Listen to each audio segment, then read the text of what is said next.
The name of the book is The School Revolution. And how are we going to, first give me the premise, and then how we get there. Well, we have a broken system. Yeah.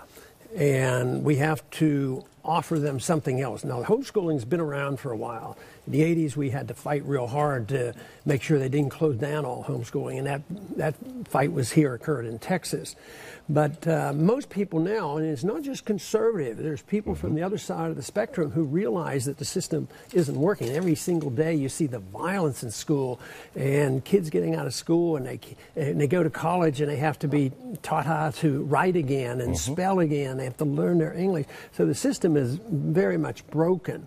And I go over that on the history, but also I want to have a curriculum that talks about the freedom philosophy and people thinking along these terms and have a different perspective on history, which you're very interested in, different perspective in history and economics, obviously, but also to change the atmosphere with the idea of getting young people prepared to either go to college or start their own business.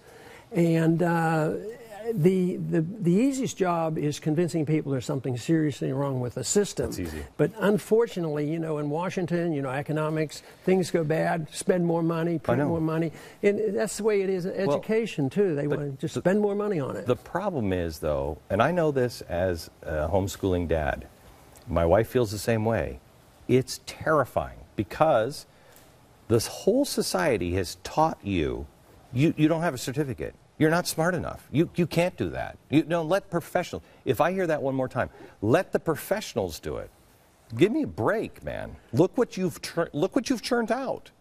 The system is churning out a bunch of people that cannot survive.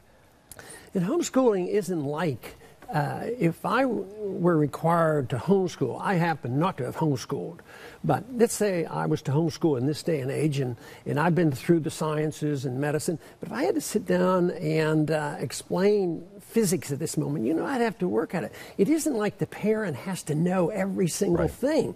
I mean, in the instance that we have in the curriculum, we want people to be helped on the internet. That's what's so great about the internet. And there'll be lectures on the internet, and there'll be communication among the students on the internet. They'll be self-taught at their own pace with parental help. There's more guidance in the first 6 years, you know, because they're not, they need more guidance. But later on, you've had the experience, and obviously you allowed your kids to make a little bit of decision on their own. Yeah. You know, they go at their own pace. This instead of everybody does this and march them in and sit down, and some people describe it as prison. I thought, holy man, you know, that's pretty much true. Walk in and sit in this chair and don't move. Right. And go at everybody else's pace and learn at the average way when we're boxing everybody in.